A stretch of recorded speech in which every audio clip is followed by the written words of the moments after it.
अस्सलाम वालेकुम class 9th। आज हम करेंगे एक्सरसाइज 6.5 का question number 1 and question number 2। ये ठीक है, तो अब हम चलते हैं 6.5 के फर्स्ट क्वेश्चन की तरफ। इसमें कहा गया है find the values of x y and z from the following right angled ट्राईएंगल्स।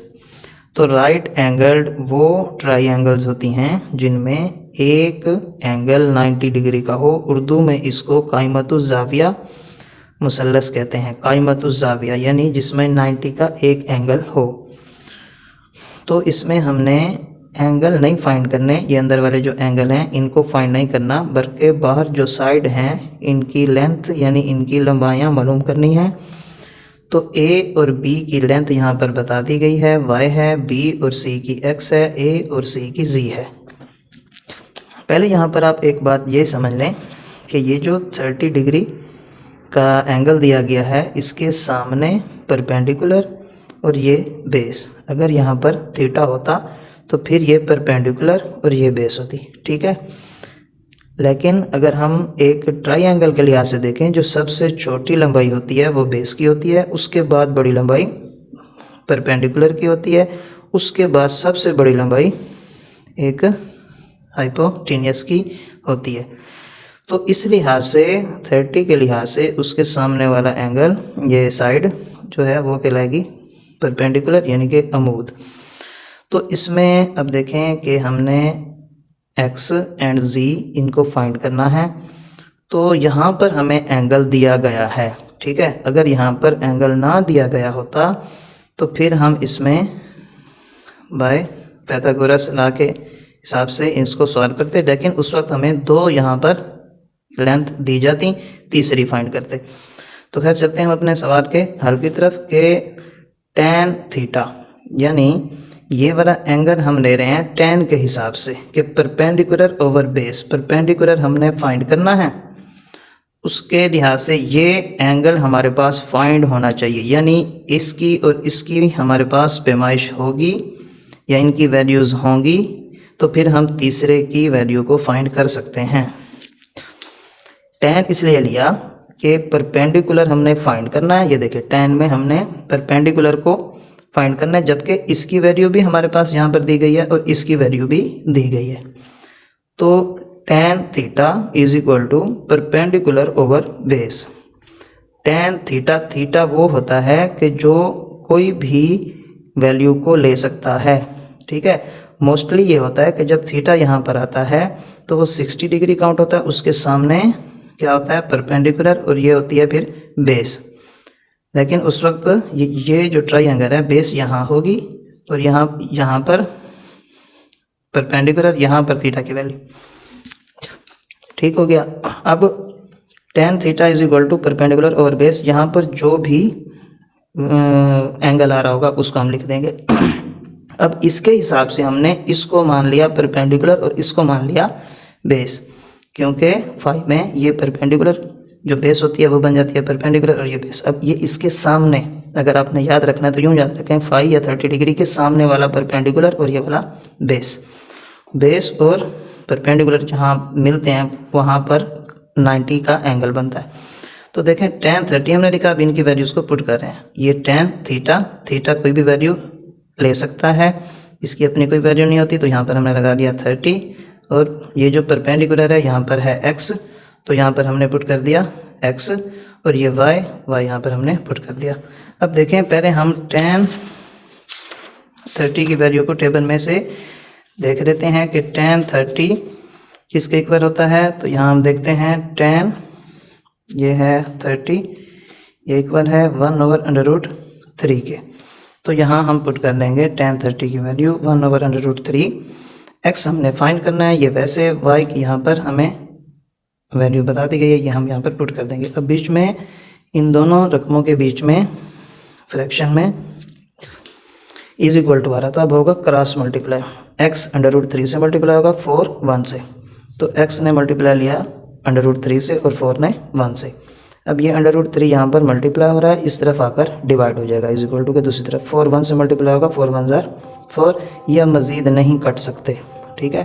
क्योंकि ये वैल्यू अंडर रूट के बगैर है, ये अंडर रूट के अंदर है, तो ये आ जाएगा x हमने फाइंड कर दिया 4√3। ठीक है, अब हम देख लेते हैं z को कैसे फाइंड करना है। तो z के लिए देखें, अगर हम साइन थीटा को देखें, वो होता है अमूद बटा वतर। अब हमारे पास अमूद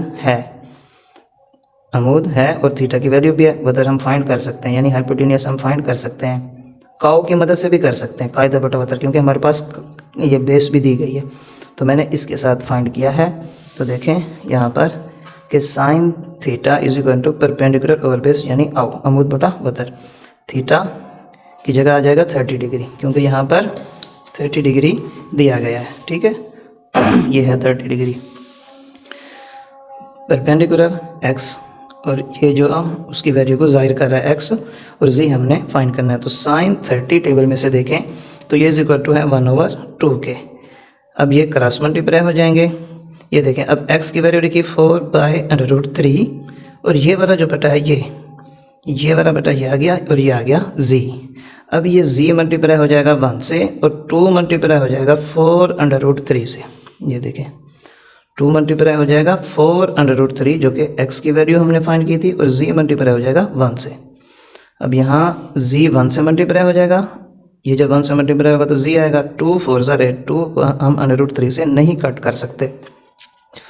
ये तो 3 है, 3 2 के टेबल में आता भी नहीं। अगर 4 भी होता फिर भी हम कट नहीं कर सकते थे, या 6 होता फिर भी, क्योंकि √3 पहले अंडर रूट को ख़त्म करते फिर इसके साथ इसको कट करते। लेकिन ये अंडर रूट में है तो ये वैसे रह जाएगी √3। 2 4 8। तो अब हमने z की वैल्यू भी फाइंड कर ली, वो है 8/√3। तो यहाँ हम लिख देते हैं 8/√3। तो अब हम देख लेते हैं 6.5 का पहले सवाल का दूसरा पार्ट। इसके अंदर हमने फाइंड करना है x यानी बेस, और ये z यानी वतर, ये हो गई हाइपोटेन्यूस, y परपेंडिकुलर दिया गया। तो यहाँ पर अब a पे एंगल दिया गया है π/4। अगर हम टेबल में से देखें कि π/4 किसके इक्वल है, तो ये देखें π/4 45 डिग्री के इक्वल है। एक ट्राइंगल के अंदर के एंगल्स का सम इक्वल टू 180 डिग्री होता है। अगर ये 90 का है बी पर, तो ये 45, ये 45, वो भी 90, 90 + 90 180 डिग्री। तो यहाँ π/4 का मतलब है हम 45 डिग्री पुट कर सकते हैं। तो ये है परपेंडिकुलर ओवर बेस, तो परपेंडिकुलर ये बेस ये वाली होगी। तो tan के हिसाब से हम पहले बेस को फाइंड कर लेंगे, फिर हमने इसका जो हाइपोटेन्यूस है इसको भी फिर फाइंड करेंगे। तो tan थीटा, मैंने कहा थीटा जहाँ पर जो भी एंगल हो वो यहाँ पर पुट कर देंगे 45 डिग्री। परपेंडिकुलर y, यहाँ y आ गया, बेस आ गई x। तो tan 45 degree is equal to table में 1 है। अगर आप कैलकुलेटर की मदद से भी निकालना चाहें तो tan 45 जब आप प्रेस करेंगे इज इक्वल टू 1 आएगा। y की जगह √3 और ये x हमने फाइंड करना है।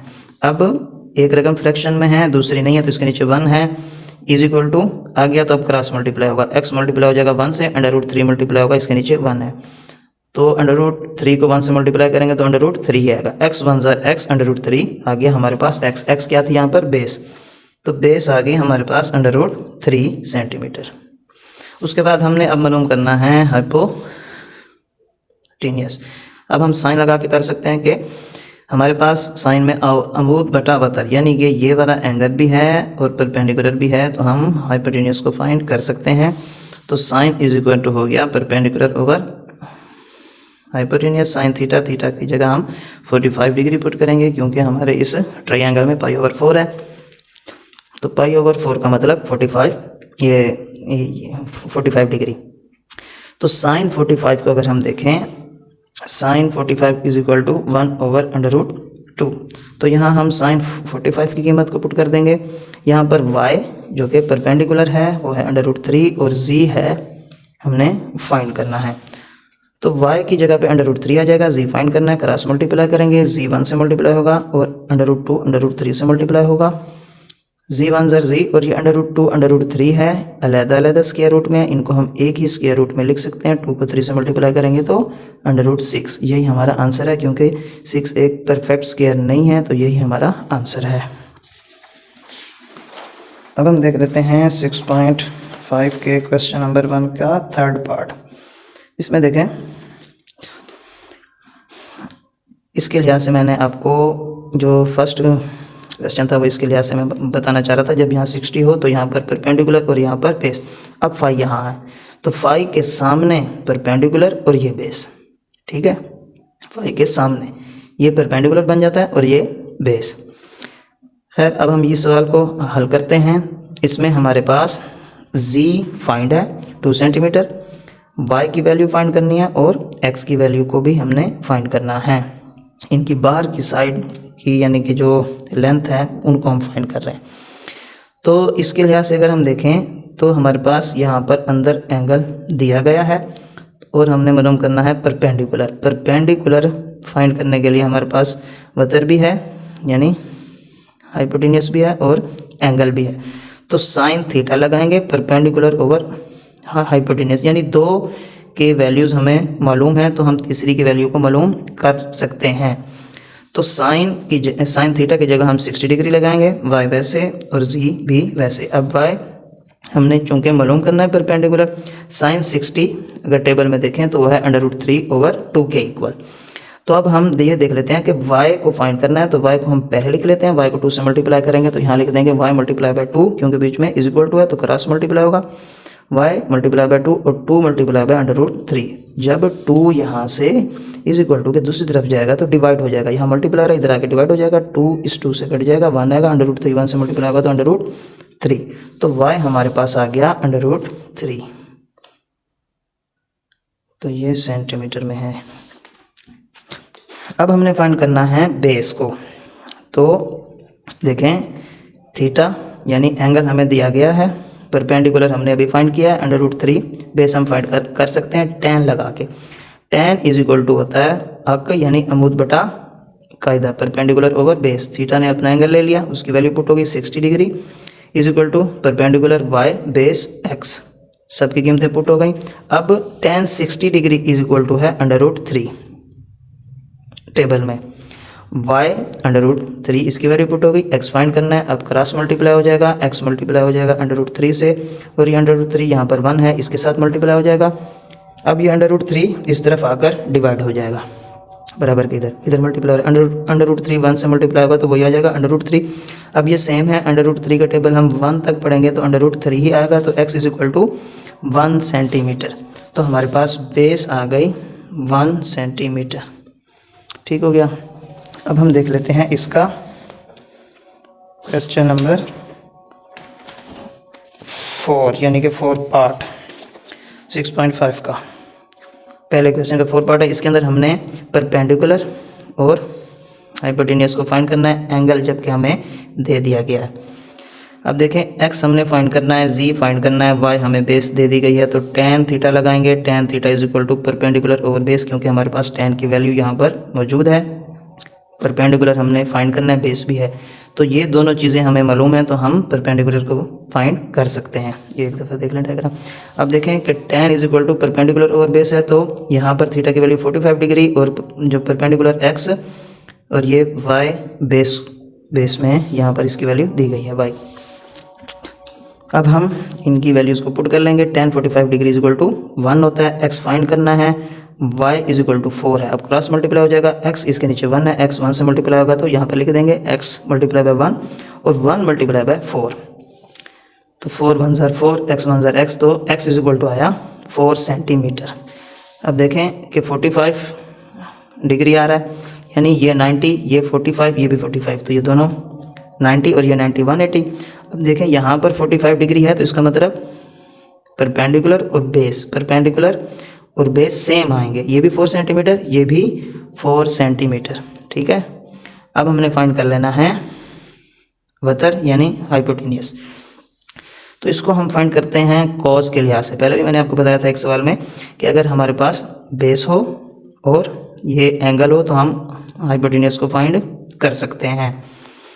तो देखें, इसको मैंने साइन के लिहाज से नहीं बल्कि कॉस के लिहाज से किया है। तो cos theta is equal to होता है कायदा ओवर वतर यानी बेस ओवर हाइपोटेनियस, तो थीटा हमने वही ले लेना है 45 डिग्री, बेस y और z हमने फाइंड करना है। cos 45 degree is equal to आता है 1/√2 के y4 इसकी वैल्यू है बेस में, और z फाइंड करना है। z1 से मल्टीप्लाई होगा z1 z आ जाएगा, 4/√2 से मल्टीप्लाई होगा तो ये वैसे का वैसे, क्योंकि अंडर रूट में है तो इसको हम मजीद हल नहीं कर सकते, तो ये 4/√2 में आंसर है।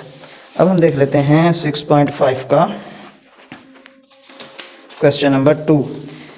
अब देखें, इसमें कहा गया है कि find the unknown side and angles of the following triangles, यानी बाहर वाली ये जो साइड हैं दो दे दी गई हैं, एक फाइंड करनी है और अंदर के एंगल भी फाइंड करने हैं, जबकि एक एंगल दिया गया। ये बॉक्स इस बात को ज़ाहिर करता है कि ये 90 डिग्री का एंगल है। तो हम अब हमारे पास ये दोनों बाहर वाली लेंथ मौजूद हैं, तो हम पाइथागोरस थ्योरम का यूज़ करके तीसरी वैल्यू को भी फाइंड कर सकते हैं। लेकिन ये एंगल हमें अब नहीं दिया गया, पहले ये वाला एंगल था और ये एक वैल्यू देते थे, हम इन दो की मदद से इसको फाइंड करते थे।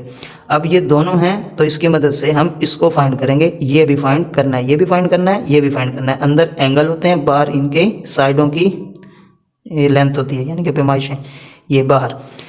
तो मैंने यहाँ पर लिख लिया कि B जो कि हमारे यहाँ पर बाहर वाली लेंथ है, इसको भी हमें फाइंड करना है, और फिर मेजर एंगल A फाइंड करना है और मेजर एंगल C ये मैंने यहाँ पर लिख लिया।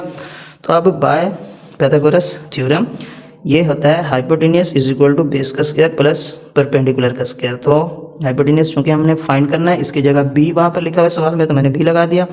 बेस की जगह पर है 13 उसका स्क्वायर, ये चूँकि फार्मूले में आता है स्क्वायर, और परपेंडिकुलर है √3। तो यहाँ स्क्वायर स्क्वायर रूट से कैंसिल, यहाँ स्क्वायर स्क्वायर रूट से कैंसिल, ये B का स्क्वायर वैसे रह जाएगा। तो यह आ गया 13 और यह आ गया 3, 13 + 3 यह आ जाएगा 16। तो taking square root on both side, इस 2 को ख़त्म करने के लिए हमने स्क्वायर रूट लिया, तो हमें चूँकि सिर्फ B की वैल्यू चाहिए, तो ये B और 16 का स्क्वायर रूट आता है 4, 4 को 4 से मल्टीप्लाई करेंगे, फिर से ये बन जाएगा 16। तो ये हमारे पास B बाहर की पैमाइश आ गई। अब हमने फाइंड करना है अंदर के एंगल्स को। तो देखें, मैंने यहाँ लिखा नाउ फाइंड द एंगल्स, ठीक है, नाउ फाइंड द एंगल। तो ये हम ले लेते हैं tan theta is equal to अमूद बटा कायदा, ठीक है। tan यानी इन दो की मदद से हम अब इसको फाइंड कर रहे हैं, ठीक है। तो क्योंकि इन दोनों की हमारे पास जो यानी कि पैमाइशें मौजूद हैं, ये अमूद बटा वतर, अमूद बटा वतर की मदद से भी हम इसको फाइंड कर सकते हैं, कौ कायदा बटा वतर, क्योंकि ये हमारे पास मौजूद है। मैंने tan की मदद से किया हुआ है, तो आपको जो आसान लगे तो आप उस लिहाज से भी इसको हल कर सकते हैं। तो tan थीटा अभी हमने फाइंड करना है, ये इज इक्वल टू है परपेंडिकुलर ओवर बेस। तो यहाँ पर देखें परपेंडिकुलर A और ये है C, ये अभी हमने फाइंड की 4 सेंटीमीटर। तो A और C को हम यहाँ पर लिख देंगे, परपेंडिकुलर A है और ये बेस C। इधर हमने थीटा की जगह अब एंगल A लगाया, क्योंकि हमें मालूम नहीं है, अभी हमने एंगल A फाइंड करना है, तो अब हम यहाँ लगा देंगे एंगल A। अब देखें, A जो परपेंडिकुलर है वो है √3, C वो है √13, इनकी वैल्यूज़ को पुट कर लिया। अब अगर आप कैलकुलेटर की मदद से √3 इज इक्वल टू करते हैं, तो यह आएगा 1.732 ओवर अंडर रूट पहले, फिर 13 इज इक्वल टू आ जाएगा 3.605। ये वैसे इनको अगर हम मज़ीद डिवाइड करते हैं, 1.732 लिखकर डिवाइड 3.605 करेंगे, तो हमारे पास आंसर आएगा 0.48। अब ये tan यहाँ मल्टीप्लाई हो रहा है, अगर यहाँ पर आकर tan डिवाइड होता है इस तरह, ठीक है, और फिर हम इसको ऊपर लेके जाएं tan को, तो यहाँ tan की पावर 1 है, यहाँ हो जाएगी इन्वर्स -1, तो ये आ जाएगा इस तरह, ठीक है, tan इन्वर्स 0.48। अब हम शिफ्ट दबा के कैलकुलेटर पे शिफ्ट प्रेस करेंगे पहले, फिर tan के बटन को प्रेस करेंगे, तो वो बन जाएगा tan इन्वर्स tan -1, आगे लिखेंगे 0.48, तो आंसर आता है 25.64 डिग्री, यानी एंगल A हमने फाइंड कर लिया। तो एंगल A है 25.64 डिग्री।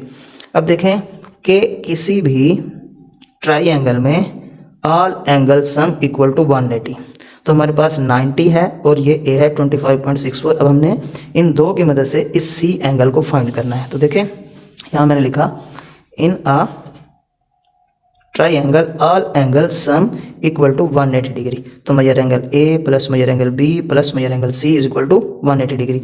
मेजर एंगल ए अभी हमने फाइंड किया 25.64 degree plus measure angle b सवाल में पहले ही वहाँ पर बॉक्स बना हुआ है छोटा सा, उसका मतलब 90 डिग्री होता है, प्लस मेजर एंगल सी हमने फाइंड करना है। इन दो को हमने ऐड किया तो ये बना 115.64 डिग्री और ये मेजर एंगल सी वैसे 180 डिग्री भी वैसे, ये सारे एंगल इक्वल टू किसके हो गए 180 डिग्री के। तो इन दो को हमने ऐड करके जब इसको दूसरी तरफ लेके जाएंगे 180 से ये क्या हो जाएगा माइनस, यहाँ पर प्लस का है वहाँ पर जाके माइनस हो जाएगा। जब 180 डिग्री में से 115.64 डिग्री को माइनस करेंगे तो आंसर आएगा 64.36 डिग्री। तो मेजर एंगल सी हमारा फाइंड हो जाएगा 64.36 डिग्री, 64.36 डिग्री ये मेजर एंगल सी फाइंड हो गया। तो अब हम देख लेते हैं 6.5 का कि दूसरे क्वेश्चन का सेकंड और लास्ट पार्ट ये है। इसमें हमें यहाँ पर परपेंडिकुलर और बेस सेम दी गई है, तो एक आइडिया है कि ये और ये वाला एंगल भी सेम ही निकलेगा। हमने ऐसा भी एक सवाल किया है, ये भी 45 होगा, ये भी 45। तो चलें पहले हमने ये जो हाइपोटेन्यूस है इसको फाइंड करना है। तो देखें ये हमने फाइंड करना है, फिर ये एंगल फाइंड करना है। तो ये भी अभी जैसे हमने सवाल किया सेम ऐसे होगा बाय पाइथागोरस थ्योरम, हाइपोटेन्यूस का square is equal to base का स्क्वायर प्लस परपेंडिकुलर का स्क्वायर। ये हमने फाइंड करना है, बेस 4 है, परपेंडिकुलर भी 4 दी है। 4 का स्क्वायर खोलेंगे 16, इधर भी 4 का स्क्वायर खोलेंगे तो 16, 16 प्लस 16 ये हो जाएगा 32, इधर बी का स्क्वायर वैसे taking square root on both side. इस स्क्वायर को खत्म करने के लिए स्क्वायर रूट से कैंसिल, इधर बच जाएगा बी।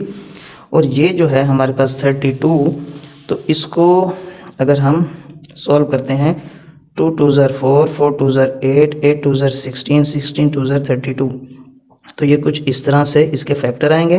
तो हम अब इनका स्क्वायर बना लेंगे, इसका भी स्क्वायर और ये 2 वैसे। तो ये स्क्वायर रूट से कैंसिल, ये 2 मल्टीप्लाई बाय 2 और ये अंडर रूट 2। अब ये 2 2 4 अंडर रूट 2 यहाँ आ जाएगा, तो ये आ जाता है हमारे पास 4 अंडर रूट 2 सेंटीमीटर। अगर हम 32 का स्क्वायर रूट लेते हैं तो 4 अंडर रूट 2 सेंटीमीटर आ जाता है। तो अब हमने ये वाली लेंथ फाइंड कर ली, वतर इसका फाइंड कर लिया, यानी हाइपोटेन्यूस सलांट हाइट। अब हम जैसे अभी फर्स्ट पार्ट किया था उसी की मदद से ये भी फाइंड कर लेंगे कि नाउ फाइंड दी एंगल्स। तो tan थीटा के हिसाब से हम इसको फाइंड करते हैं। tan होता है अमूद बटा कायदा, हम इसके लिहाज से भी फाइंड कर सकते हैं, इनके लिहाज से भी, इसके लिहाज से भी, किसी भी लिहाज से। जबकि 2 चीज़ें हमें इसमें मालूम है तो तीसरी भी हम मालूम कर सकते हैं। तो मैं इसको tan के लिहाज से कर रहा हूँ, tan theta is equal to perpendicular over base. तो tan थीटा फाइंड करना, यहाँ पर लगा देंगे एंगल A, इसको हम फाइंड कर रहे हैं। और ये जो परपेंडिकुलर इसकी वैल्यू पहले हम जिससे जाहिर की जा रही है उसको लिख लेंगे A और बेस को C से। अब इनकी कीमतें पुट कर दी, 4 and 4, 4 1 4, तो ये आ जाएगा tan angle A is equal to 1। अब tan इधर जाएगा पहले, तो ये हो जाएगा इस तरह मल्टीप्लाई, इधर इन्वर्स हो जाएगा, उलट हो जाएगा। तो tan inverse 1 is equal to 45 degree. तो ये हमारे पास आ जाता है एंगल A 45 डिग्री। तो एंगल A हम यहाँ लिख लेते हैं 45 डिग्री आ गया। अब हम एंगल C को फाइंड कर लेते हैं। In a triangle all angle sum equal to 180, measure angle A plus measure angle B plus measure angle C is equal to 180 degree के ट्राइंगल में तमाम एंगल का सम यानी plus is equal to 180 degree. तो measure angle A अभी हमने find किया, यह है 45 डिग्री, B सवाल में दिया गया था 90 डिग्री, यानी वहाँ पर राइट एंगल एक थी ये ट्राइंगल, और measure angle C is equal to 180। अब 45 प्लस 90 करेंगे 135 डिग्री, 135 जब दूसरी तरफ जाएगा इज इक्वल टू के, तो ये क्या हो जाएगा माइनस 180 में से माइनस करेंगे 135 डिग्री, तो आंसर आता है 45 डिग्री। तो C भी हमारे पास 45 डिग्री फाइंड हो गया, यही इसका आंसर है। अब हमने तमाम जो हमें मालूम करने को दी थी अननोन वैल्यूज़, तो उनको हमने फाइंड कर लिया, इसको भी और इसको भी।